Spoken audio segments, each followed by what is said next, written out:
Hello, welcome to From the South. I'm Laura Prada from the Telesur Studios in Caracas, Venezuela. We begin with the news. Stay with us.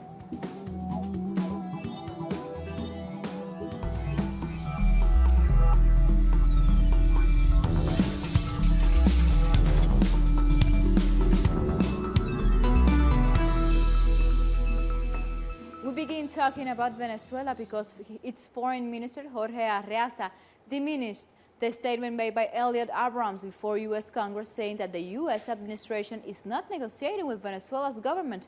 According to Arreaza, that's not true. We were surprised in the questioning that was made before the Committee on Foreign Relations of the U.S. Congress to Abrams. When he was asked if we were negotiating, he denied it. I'll prove it again. Look here, it's this a diplomatic note sent to us on January 26, what from the U.S. Embassy in Venezuela, and the third point says, the advantages of discussing a possible agreement to eventually establish an office of common interests. An U.S. office of common interest in Caracas and a Venezuelan office of common interest in Washington. And the Venezuelan foreign minister insisted that the U.S. government accepted dialogue with the Bolivarian government. These talks are currently developing.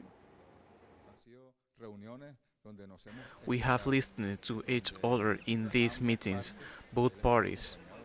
He has been joined by the U.S. Under-Secretary of State, Mr. Kimberly Breyer. We have been listening to each other, both parties. There have been more tension. We have different points of view, but at least at the same time, there are shared concerns. Hopefully, we are able to build this dialogue. We should say it. This was proposed by the State Department, and look, I can show you here my passport. Here you see the last visa. I went to New York for this meeting.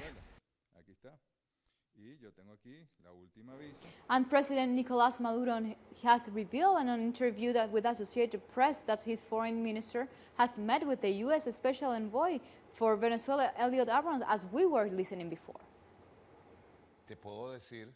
I can tell you that we have had 2 meetings already with Mr. Elliot Abrams in New York. Our foreign minister has met twice with Elliot Abrams. The first meeting lasted 2 hours, the second 3 hours, a few days ago. I invited Elliot Abrams to come to Venezuela, in private, in public, in secret. Or if he wants to meet, let him say when, how, where, and I will be there. And in commemoration on the Geneva Convention, the President of Venezuela reconfirmed the country's sovereignty over the disputed territory. On social media, President Nicolás Maduro said that the document signed 53 years ago recognizes Venezuela's right to Guyana Esequiba. He noted the country's determination to reclaim sovereign Venezuelan territory through peaceful and diplomatic means.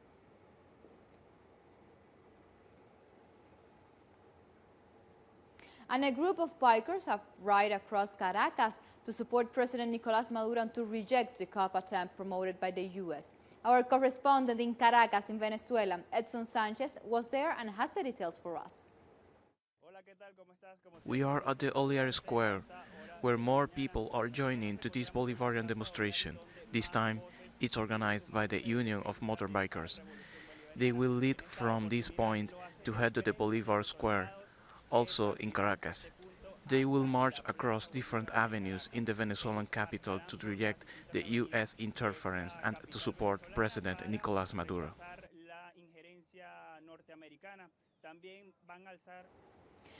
And the Cuban Revolutionary Armed Forces have expressed their total support to Venezuela and its government.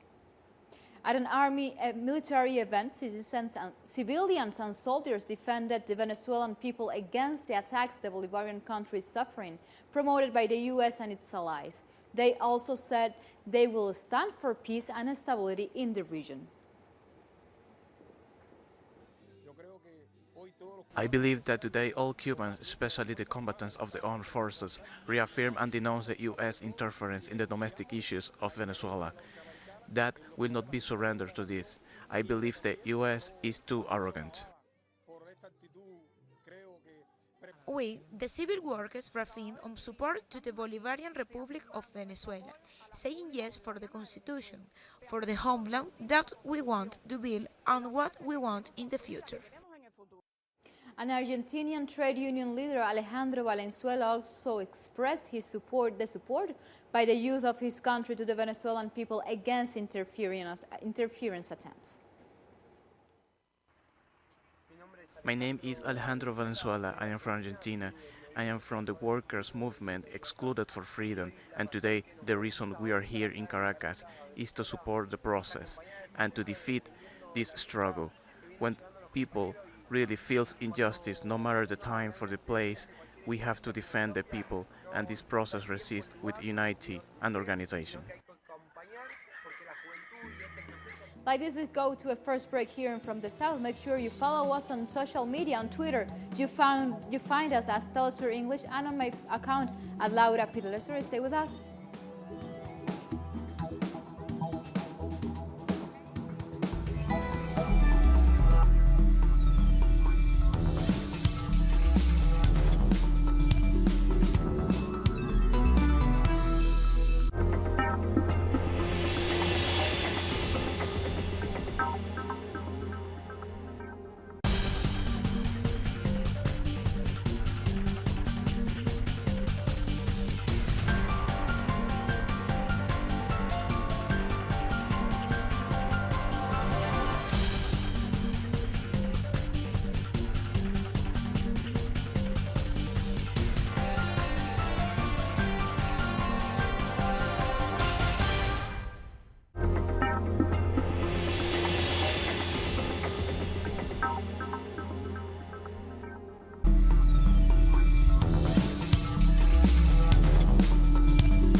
And we are back.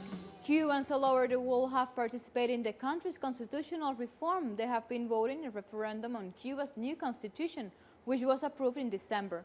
The Special Electoral Commission of Foreign Affairs reported that it has successfully completed voting abroad in the 122 special electoral districts in 130 countries, which includes most of the polling stations located in Asia, Africa, the Middle East, Europe, and some of America. Cubans on the Caribbean island are set to vote this Sunday 24th in order to ratify the new constitution.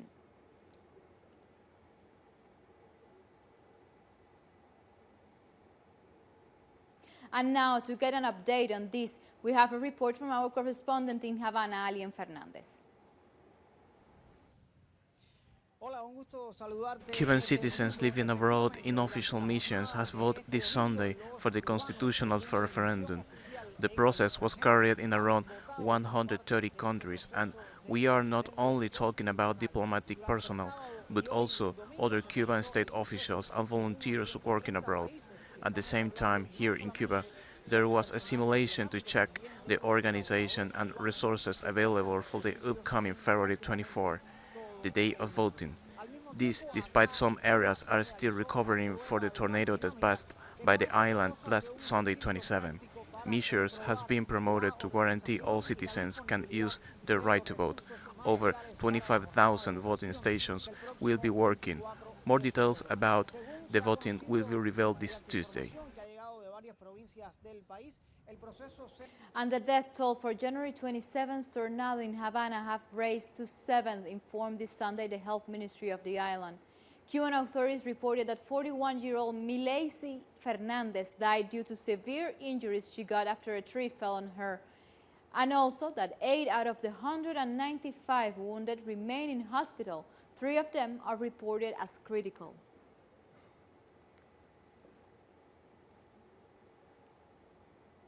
And we continue in the Caribbean, specifically in Haiti, where the streets of Port-au-Prince remain with some blockades due to the protest against the government of President Jovenel Moïse. However, after the Prime Minister Jean-Henri Sean called this Sunday for peace and assured his government will attack corruption. The details with this our special correspondent, Pablo Perez, with the details. Some areas of the city remain closed. The intensity has decreased compared to the last days. After a message issued last Thursday by the president in which he claimed that the investigations, the cases of corruption will continue, the processes still continue. Currently, there is a situation of tense calm. And Bolivia's President Evo Morales said his government will continue working for the economic growth of the country. He attended the inauguration of a new bridge on Sunday. What the right wing wants to do is to shame us. How can we be ashamed of our political model? Look at these figures. In 180 years of GDP, we were left with $9 billion, while in 13 years we have done $21 billion of GDP. And now we go to Brazil, where former President Luiz Inácio Lula da Silva has received a new warning from the Brazilian judiciary on Saturday. The TV leader published the notification and his answer written by hand on social media.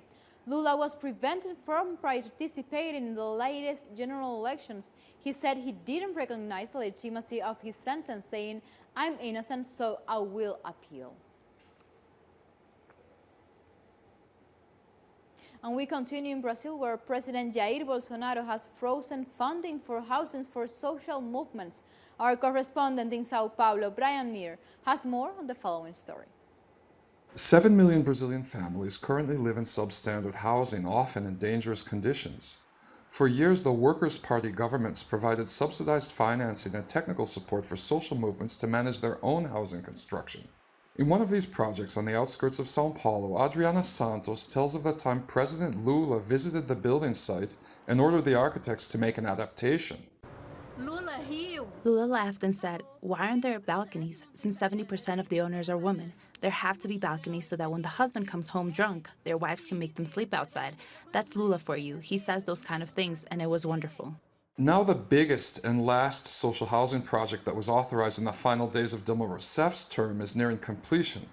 Social movement activists from Brasilândia favela in São Paulo volunteered their labor 1 day a week for 3 years. And once they move into the 54 square meter units, they will pay around $30 a month for 10 years to gain ownership. But now the Bolsonaro government has frozen all future funding for housing movements and is trying to pass legislation to classify them as terrorist groups. Donizete Fernandes is the São Paulo director of the National Popular Housing Union. Civil society has to organize to gain its rights. And if we push for our rights and we have a president and his managers who call us terrorists, we'll be terrorists then. What's the problem? In the Brazilian Constitution, we can do our things and pay our penalties. But as long as there's still one homeless person, we're going to fight, whether it's occupying land or fighting for projects like this one. But they can't really call us terrorists. The terrorists are the ones allowing people to die of hunger. The terrorists are the ones selling off Brazil. Brian Meir, Telesur, São Paulo. And now we go beyond Latin America frontiers. During the Angelus in St. Peter's Square in the Vatican, Pope Francis called on the ecclesiastic authorities to cooperate in the fight against the priests who are linked to child abuse.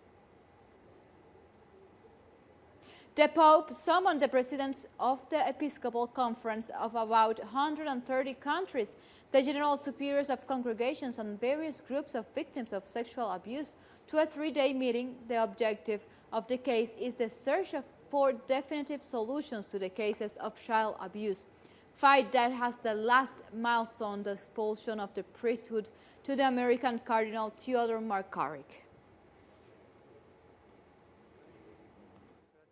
Dear brothers and sisters, from Tuesday to next Sunday, the President of all Episcopal Conferences will gather here at the Vatican to discuss the issue of the protection of the children in the Church. I invite you to pray for this meeting, which will be an act of strong responsibility to face an urgent challenge of our time. However, for analysts, the initiative of Pope Francis must face various obstacles, especially within the hierarchy of the Church itself. Very important moment for the papacy, because in the last years we have seen that it is not enough that at the top of the Church the Pope decides something or shows a line, the zero tolerance policy. if this line is not supported by the bishops all over the world, by the bishops' conference. A number of citizens have been queuing in Spanish capital Madrid as they were waiting for some aid and food. Meanwhile, the Spanish government plans a humanitarian aid plan for Venezuela. The economic crisis has worsened the situation of the middle and popular classes while corruption is spread in the country. Now time for a second short break. Stay tuned with us.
Welcome back.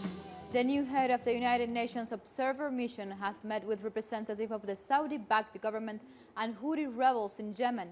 Retired Danish General Michael Lollegaard took over the role at the end of January. The UN is hopeful of establishing a last peace in the war-torn country.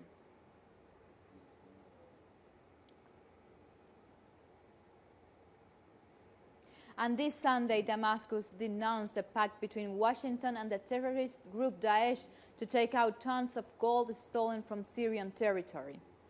According to information from official Syrian agency SANA, the U.S. occupation forces used helicopters to drop boxes with large amounts of gold that the Daesh had hidden in Dashiza, east of the city of Shadadi. It is about 40 tons of gold bullion that the terrorists had previously stolen from the Iraqi city of Mosul and from different regions of Syria.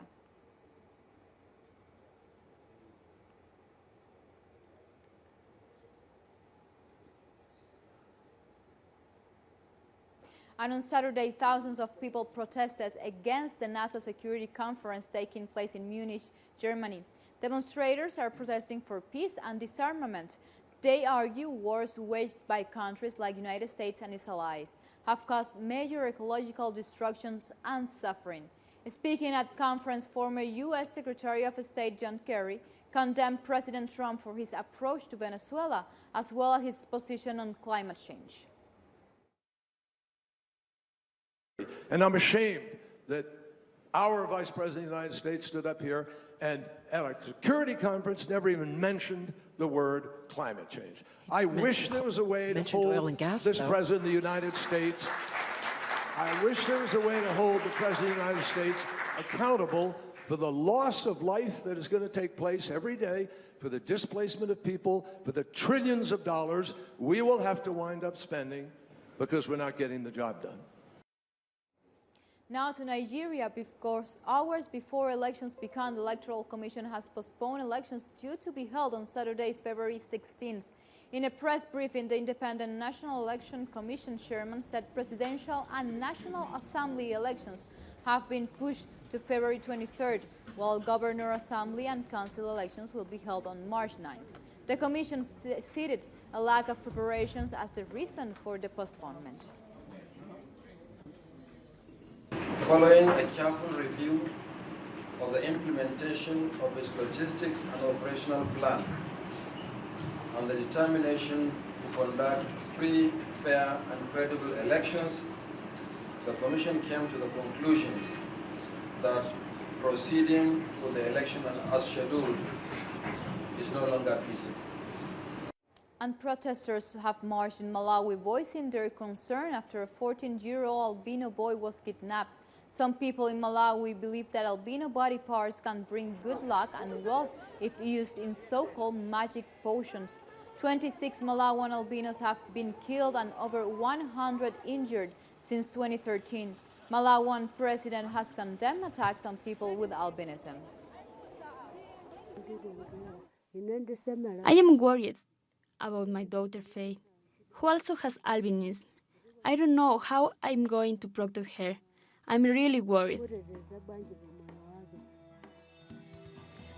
Like this, we've come to the end of this youth brief, but you can find this and many other stories on our website, telesurenglish.net, where of course you can find opinion articles, Telesur's special interviews, and many more information.